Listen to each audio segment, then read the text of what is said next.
Now to the Taxation, Annual Rates, Employee Allowances and Remedial Matters Bill. The first question is that Part 1 stand part. This part contains only one provision, the provision for confirming the annual rates of income tax for the 2014-15 year.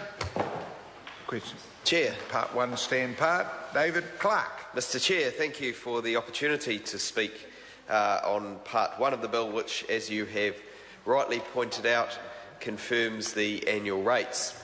And it's important to note up front that these tax rates that will be confirmed correspond in greater part with the changes brought in by the National Government in 2010 in their tax package, where 40% of the value of their so-called tax cuts back then went to the top 10% of earners. And if we think back, we'll remember also that the bottom 20% of earners got just 2% of the value of those tax cuts. And that is the time as well, those following the debate at home will remember when GST went up from 12.5% to 15%.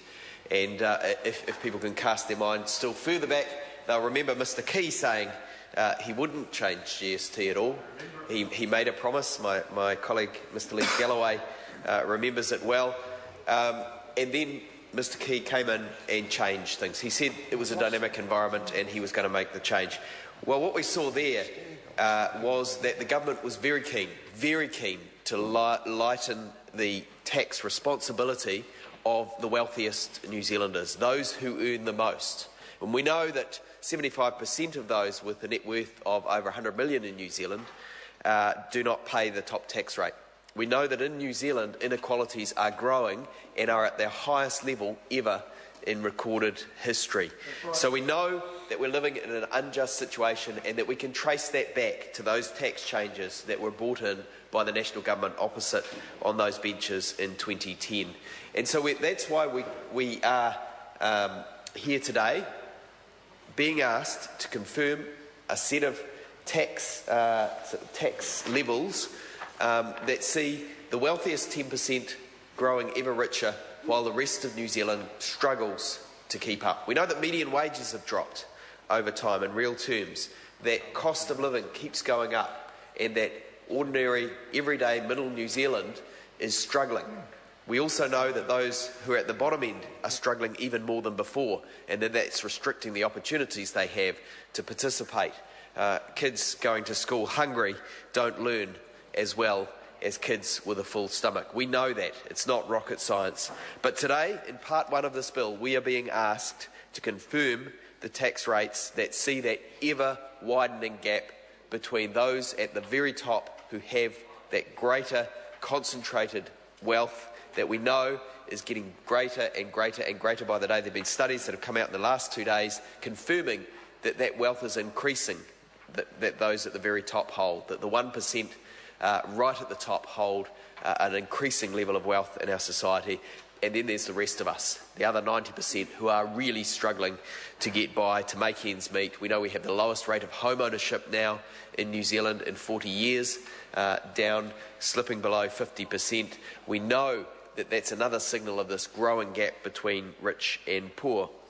So the current tax rates we're being asked to confirm are 10.5 cents on income up to 14,000, 17.5 cents on income from 14,000 to 48,000, 30 cents on income from 48,000 to 70,000, and 33 cents for income of 70,000 and over.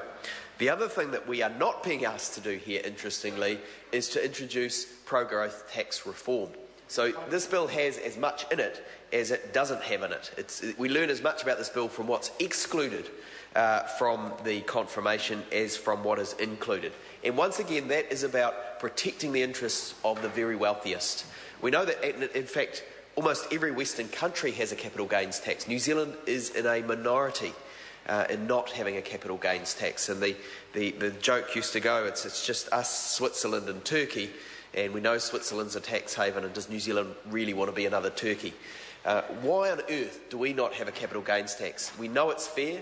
We know that the OECD, the Treasury, the IMF, those big international agencies, all respectable economists, think that it's important to have a broad tax base, as broad as possible, to neutralise investment decisions and signals in the economy so that people make rational choices about where they invest their income. And instead in New Zealand, where we don't have that capital gains tax, we have the situation where people are choosing to invest heavily in the speculative sector. Mr. Chair. David Clark. And as they invest in the speculative property sector, they are making houses less and less and less accessible to New Zealanders who are struggling each day to make ends meet.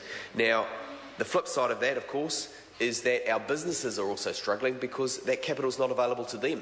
And I use the example of a plumber. Let's imagine a plumber who's worked hard, saved, scrimped and saved, and has 2 rental properties. Has done actually quite well over the course of a lifetime. We won't go into the plumbers and drain layers debate today, but if we imagine this plumber who has worked hard, who has scrimped and saved, who has 2 rental properties, right now it's a no-brainer for that plumber to buy a third, because there is a tax advantage potentially in buying that third house. Now, what it ought to be the case is that that plumber ought to be thinking, do they invest in their friend's innovative business down the road that needs a new die cast for a new plumbing device that could be exported? It's a higher risk opportunity, and it has a tax almost certainly attached to it, and thereby is a different proposition to buying another rental house. Now, as I've said, it's obvious right now that plumber should go for the tax advantage that's presented in the additional rental property in terms of the economically rational thing for them to do. It shouldn't be that way. It should be the case that person is got a real decision on their hands. They may still choose to invest in the rental property, but they should have a real decision about whether they support our export industries and whether they're supporting the future prosperity of New Zealand with it. Unfortunately, the government doesn't seem willing to go near pro-growth tax reform. They don't seem to want to have the research and development tax credits we know would give us a lift in our economy. They don't want to adopt the capital gains tax that we know would make the investment signals neutral across the economy and would make it a fairer tax system. They instead are wedded to these tax changes they made in 2010, which see the wealthiest few get ever wealthier at the expense of the rest of New Zealand. So we on this side of the House are disappointed with Part 1 of this bill, no doubt, because it is a missed opportunity. We know that if we grew the economy and made the most of the opportunities here, we could actually have more of the pie to share. We could afford to fund our schools and hospitals better. And we know that this government has an atrocious economic growth record, the worst economic growth record of any government in the last 50 years. And that record of this government is its shame, because its trading partners have enjoyed some very mild conditions through the global financial crisis. Australia never really went into recession, and China was just off the double digits right the way through. And the member opposite might like to consult the facts, which might give him a new worldview. Because if he looks back to the global financial crisis, he'll see very healthy economies that we were trading with, and New Zealand not making the most of that opportunity. In fact, really struggling under the guidance of a government that won't go near pro-growth tax reform, a government that seems wedded to protecting the interests of the wealthiest few at the expense of the rest of New Zealand. So that's why the Labour Party on this side of the House has trouble with Part 1. We want a more positive New Zealand. We want a New Zealand where everyone has the chance to get ahead. We on this side of the House want to work for change that takes us forward over the generations, that makes opportunity for every New Zealander, that means that every New Zealander can aspire to owning their own home, that can aspire to a decent income and decent work, that means that they can look after their families and brighten their prospects, that a government that puts people first and looks positively to the future, the opportunities that we know are there and ought to be there for every single New Zealander. Instead, opposite, it's just business as usual, politics as usual. They keep just reconfirming these same tax rates year after year, and watch that gap between rich and poor get wider and wider and wider as the very wealthy get wealthier and wealthier, and the other 90% struggle to get by. That's what we have when we're stuck with this government. That's what we have stuck with Part 1 here in this law. It is a real shame, a missed opportunity. It could be so much more positive. A Labour-led government will lead positive change for New Zealand. We will make a difference. We'll work together with New Zealanders to ensure that everyone has decent work, that their families can get ahead, and that they can really aspire to own those homes that are getting further and further out of reach with the property speculation and the absence of support for small business. This Labor government will make these changes, and we look forward to the upcoming election when voters will have their chance to say that they don't want this business as usual. They don't want this politics as usual. They don't want part one of this bill that just confirms the status quo, that just confirms that the gaps gets bigger and bigger. They want positive change. They need a Labor government. Andrew Little. Thank you, Mr. Chairman. It's a great pleasure to speak.